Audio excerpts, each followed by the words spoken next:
Awesome. Okay. Hello, everyone. My name is Jennifer Ramirez, and I'm the founder and executive director of the nonprofit organization And Rise.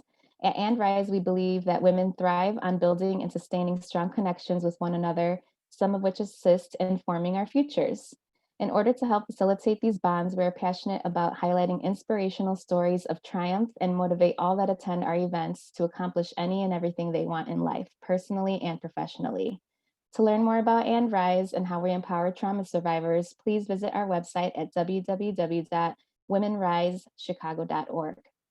A little bit about me. I'm a sexual abuse survivor. I was abused at the age of 7 by a close family member, and I went through life not realizing that most of the decisions I made as a young adult were attributed to the abuse I endured.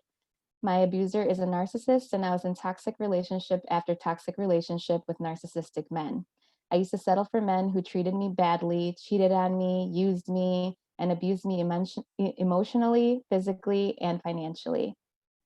I had low self-esteem, didn't believe in myself, didn't love myself, and didn't think I deserved better than what I was used to. I was also poor, was living paycheck to paycheck, $25,000 in credit card debt, lived in a really bad neighborhood, and had some major anger issues. But eventually, I grew tired of living a negative lifestyle, and I wanted a change in my life. I had to really dig deep within myself to understand the negativity in my life, and I made a conscious effort to break cycles. It was not easy, and it did not happen overnight, but I was determined to live a better life for myself and my daughter. I began reading self-help books and going to therapy, which helped me immensely. And once I started becoming in tune with that inner voice, call it God, call it intuition or the universe, everything started becoming so clear. Once my healing began, I knew I wanted to help other women by sharing my story. Because of everything I went through, sexual abuse is a topic that is near and dear to my heart, and it's my mission to bring more awareness, education, and to change the stigmas of sexual abuse. And I'm so very excited to introduce you to spiritual cheerleader, Lynanne Cottle. Welcome, Lynanne. Hey, Jennifer. How are you doing today? I'm doing great. Thank you so much. And I just applaud you for all the things that you do and Thank what you you've so much. overcome. Thank you so much. Yeah, and yourself as well. So thank you for being here with me today. And I would just love for you to talk a little bit about yourself and share your story with our guests. Okay, I would love to. Thank you so much for this time for me to share my story, and hopefully it'll inspire other women. So I feel like I had a pretty good childhood, pretty good family life, and I'm a devout Christian, and I really feel that my faith has really pulled me through. That's been a big factor in my healing and where I am right now. So I had several different experiences as a child and young adult, and even early 20s, where I was sexually abused or just different types of trauma around sexual assault, sexual trauma. And I I had no idea until I was married with my own family, raising 4 children, that this trauma was really deep rooted. And I had gone to therapy, and initially it was kind of for marriage. My husband and I were having various issues, and so I went to therapy and was doing in my own group. And that really opened my eyes to the deep things that were inside that I had not addressed. And that was a big eye opener for me because I really thought I was fine. And the reason why I thought I was fine was because I was living the life that on the outside it looked like I was doing everything I was supposed to. And it was actually a very fulfilling life because I was a good mom, a good wife. I was volunteering. I made healthy meals for my family. My kids looked cute, and you know, just I felt good, and I felt that I was fulfilled because I was doing all these action steps that I thought were, this is how you should live your life and this is what you should do. And so I was doing that. And so as far as like checking things off a list, I felt like I was accomplishing some great things. Mm. Well, then all the nitty gritty stuff of life happens. You have a teenager and your teenager doesn't want to listen to you. And you Mm. don't understand why, because you've given so much love and so much attention and so much of yourself. And I have 4 children, ranging in age from 26 to 16. And 3 are out of the house, one is at home. And all 4 of them have decided to live their lives opposite of what my husband and I have taught them.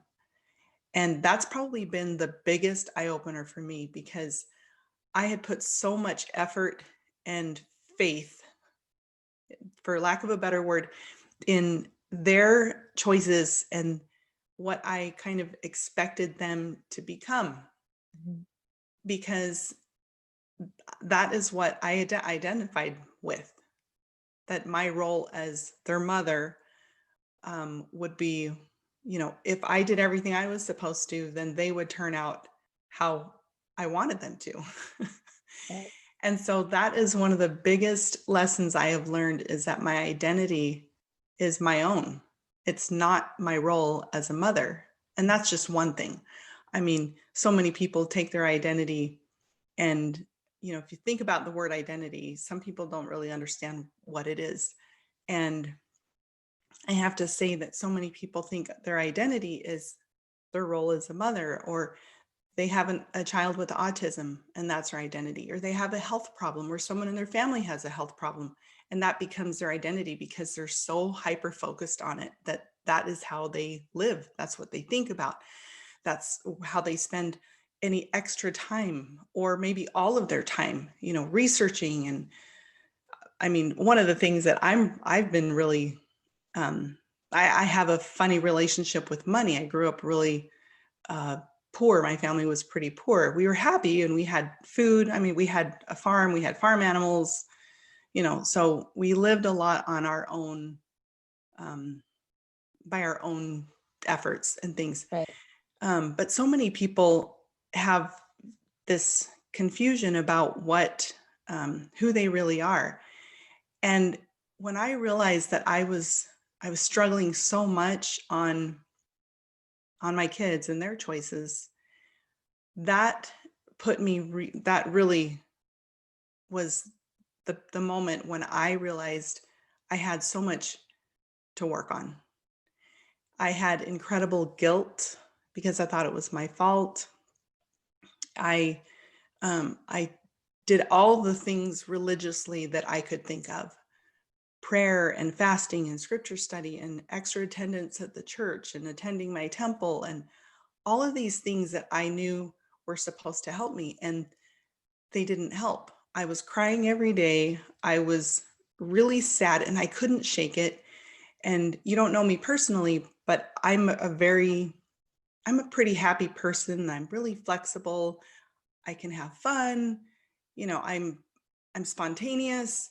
And so having this weight on me was so debilitating. It really was. And I never cried every day, ever. I had never had deep depression or anxiety, or I've never even had a panic attack. Mhm. And anyway, that was such a big, heavy thing for me. And so I prayed and I asked Jesus, I said, your atonement is not working for me and I need help. You're supposed to help me. The atonement is supposed to give me relief. It's supposed to comfort me. It's supposed to give forgiveness and repentance and just the whole everything as humans that we might suffer with. And I wasn't getting that relief. And so I went to him kind of angry, kind of demanding, and said, you're not helping in the way that I need it. And so you have to help me find the way. And sometimes you got to have conversations like that. Mm. And it's okay, because we're human and we don't understand, we don't know. And that opened so many doors for me. And the reason is because I asked for something specific, and that week I got the answer. And what it was a healing modality that I didn't know anything about, and it was something very unfamiliar and uncomfortable to me, but I had this feeling that I needed to do it. And so I did it. It was a type of energy healing.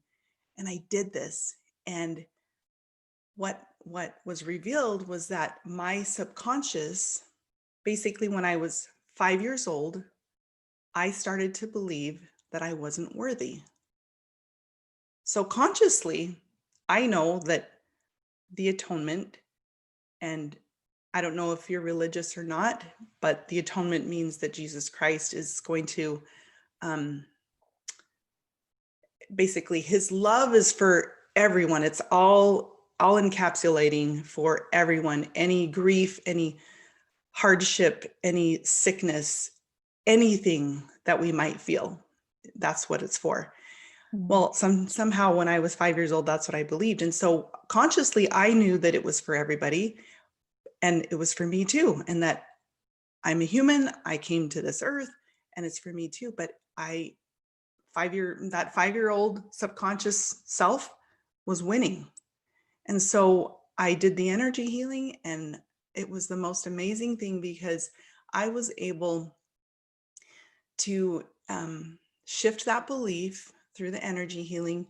And I kid you not, I felt 20 pounds lighter just because of that relief and the healing that happened. Mhm. Literally, I felt 20 pounds lighter and I was a completely different person. And I didn't cry after that. I mean, of course I've had my moments, Right. but it was night and day from who I was before going in and when I left. And so I feel that identity has been a big crutch, not really knowing who I am, and Mhm. the opportunities to take a step back from my role as a mother, it's a critical part of healing. And also because there's more trials that keep coming our way. I mean, we're not out of it because we are alive. Mhm. We're humans. Right. Somebody's gonna lose a job, somebody might die, somebody might get diagnosed with a horrible illness. Um, we might experience a fire, an earthquake. I mean, COVID. Mhm. There's so much that we don't have the answers for. And when we know who we are and we have a purpose, that's the other part of it. When we have a purpose, then nothing will shake us at all. Nothing at all. Because I realized that I have a life, it's my life. And my role as a mother is just that, it's a role. And your Right. role as um, an employee or a spouse or a dog owner or whatever it is, that's just it's a part of your life. It's just an aspect of your human experience. It doesn't define who you are. Just as the trauma that I experienced as a child, that doesn't define the beautiful person that I am right now. It doesn't define the talents that I have. It doesn't define the mission that I'm doing right now. It doesn't define the type of mother I am or the type of wife. Right. I get to decide. I get to decide. Those are things that happened that affected me. But now that I know and I've taken steps to heal and to really open my eyes and to get uncomfortable, like really get uncomfortable and look in the mirror. That's the other thing. I hardly ever looked in the mirror at myself to like check in and say, Lynanne, how are you? Right. Hey, you had a tough conversation with your husband last night and you were really hurt. How are you doing today? Like really? Do we do that? Yeah. And so that's part of the identity. Anyway, that's who I am. That's where I've been, and I'm a really happy person. Oh, can I say the biggest thing that happened Of like 2 years course. ago? Yeah. Of Okay, course. so about 2 years ago, I had this epiphany. My house was really quiet. I was looking out of my backyard, and I live on a pretty big lot, so it's kind of like a park almost. There Mhm. was no house behind us, so it's really peaceful. And I just had this overwhelming feeling, and I felt like an angel was telling me that I am sexy. And I know that may sound really odd, like really, an angel, like, girl, you're sexy. It was not anything like that at all. Yeah. It was essentially, Lynanne, you are divine. You are a divine daughter of God. You are a goddess. You have the whole world ahead of you, and your femininity is magnificent. And Jennifer, I have taken that, I have run with that. And because I have fully embraced it, I choose what I wear and how I fix my hair and my makeup and things like that, not to impress anybody, not for anybody else or for an event or whatever. I do it all for me with my reasoning and my purpose behind it. And it has allowed me to be the most empowered. I feel fearless, and that's part of the mission that I have with the women that I support as well. And Yeah. so I had to say that, like, that is the No, yeah, biggest and that's thing. actually something when we had our very first conversation, which was probably a couple months ago.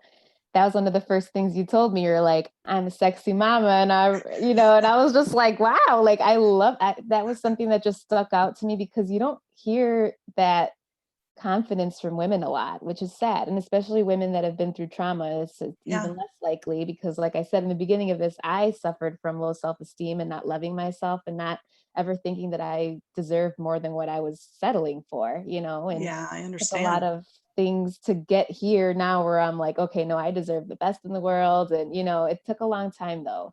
And I think therapy really helps with that too. And like you say, for you, it was faith, and everybody has their different things that they lean on. But, I always tell the women that I help too, like lean on your faith. If that's what helps you a lot, then that's what you should, use, because I think Right. when you believe in something, I think it just makes it easier for you. You know what I mean?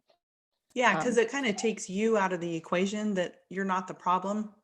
Like, it's just part of living. yeah, yeah. I love it. So Yeah, I thank guess why you. don't you tell us a little bit about how you're helping other women? Yeah, so I started a podcast recently. It's called Triumph After Trauma, and it's on iTunes currently. Jennifer is one of the Yay. guests. Believe number 5, Yeah, I think so. episode Episode 5. 5. Yeah. Anyway, but she'll be on other times because she has so much to offer. So you'll get to hear her other times. But I have, like, this month is October, and I don't know when you're hearing this broadcast, but October, we're focusing on Domestic Violence Awareness Month. Mhm. And so those are the topics. Episode 7 is someone that talked about pelvic wellness, which is, every woman has got to hear that. It's really, really amazing. Yeah. And I have a Facebook group also called Triumph After Trauma, and it's to support women who've had deep trauma to embrace their femininity. And it's a wonderful group. It's not, we try to keep it very positive. So not, ranting and victimization. We want to Mhm. keep it really positive, to heal, not to stay stuck. That's the Right. purpose for it. And then a website, thesexymama.com, obviously. Awesome. Love it. And I guess before we go, what would be your advice to women who are struggling with trauma in their life right now? Will you repeat that? Yeah. So, what would your advice be to women who are struggling with trauma right now? And let's say they haven't acknowledged it or gone to therapy or anything like that. What would be your advice? My advice would be that, especially if you haven't addressed it, it's going to show up in your life. I I'm I'm 50 years old, and it took me a long time to be able to look in the mirror and realize that your life is not fine. It may seem like it's okay, but you are not living your potential, and you are not truly happy. Mhm. And I would say address it. And there are a lot of support groups. Jennifer's group is amazing for that. There's a lot of different Facebook groups, and get the support. And if you haven't even, I mean, I've been meeting women that have not even shared their story, Jennifer. Me too. It happens a lot more often Yeah. than not. Yeah. So find someone that you trust, either a pastor, um, go to therapy, go find someone, um, and journal. I had a happy journal, and I had my garbage journal. And my I garbage love journal that. was the one I vented, Yeah. and I love that. I think it saved my life. Yeah. Um, That definitely do that. That is some of the And advice I give too, that if some people don't want to talk about it, just writing it down can really help. And the best thing about that is you can, crumple it up and throw it away and be done with it when you're done venting or whatever, or same thing on the computer, write it all out. You could just delete and never see it again, or yeah, kind of like go back and look at it. But I don't think I think it's just getting it out that's very helpful and healing. yeah. And I consider myself a spiritual cheerleader because I feel that it's so necessary to have someone that can validate you, even if it's not the person that harmed you. If you can have someone that can look in your eyes and really sincerely say, I'm so sorry that happened. That, oh, the Jennifer, doesn't that just like change your Absolutely. physical makeup? Yes. Just to Yeah. hear somebody that even understands you or that says like, I've been there too, it's very empowering. It really Yeah. is. And a lot of the thing is that a lot of women feel like they're the only ones going through this, but Oh yeah. unfortunately a lot of other people are going through the same exact thing you are too, and sometimes having that support group is very, very helpful. And that's why, like Lynanne said, I have my own support groups that I do every week, and we have girls go on there and just talk, because we're all survivors of some type of trauma, and we're just supporting each other, and some of them might be having a hard time, and we're just lifting each other up and telling them it's going to be okay, and giving them ways that they can cope or things that they can do to get over it or to cope with it, so yeah, it's very, very helpful. Yeah. That's awesome. And I'm an intuitive mentor too. I didn't mention that. So I do Mhm. one-on-one coaching. I'm not a licensed therapist or counselor, but because of my trauma history, Right. I am very intuitive. I can help people to kind of sort things out and have a purpose and direction, which has been really helpful. And I want to recommend a book Yeah. that's called Boundaries, and it is a faith-based one. Just to warn you, it has a lot of Bible references. Hmm. Um, it is wonderful. So I think it's something that everybody should read so that Yeah. they know how to stand up for themselves. Yeah, thank you for that recommendation. Yeah, reading books is very helpful too, because that's what I said. I used to read self-help books. That's kind of how I started, and then I think I went to therapy after I started that, and it was very, very helpful. It helps you kind of just become more in tune with what's going on inside, and maybe why you've done things and made certain decisions and whatnot. So I think, Right. yeah, I think that reading is a great way to just heal and cope. Yes, So I definitely. guess before we go, thank you for being here, by the way, again. Oh, But of course. any links or like a direct link or websites that you want people to visit you at, they are looking to getting in contact with you? Yeah, yeah. The best way is thesexymama.com. And you can join the Facebook group from there and also do a complimentary 15-minute self-discovery call with me. And to see, I just like to know where you are in your healing journey. And if you need a spiritual cheerleader, if you need an intuitive mentor to help you find your purpose, um, I've my clients have been really happy, and they have a lot more peace in their lives because they have a direction. That's So great. thank you for letting me share Yeah, that. And of thank course, the you. podcast, Yeah, check Triumph out her After Trauma. podcast. It's really good. And I'm not just saying that because I was a guest on there. I listened to all of them, and they're really, really good and inspirational. So, yeah. So, thank you, Awesome. Lynanne, for being here with me today. And we'll put all of her links in the comments. So, yeah, thank you for being here, everybody. And we'll see you soon. Thank you. Good luck, everybody. Bye.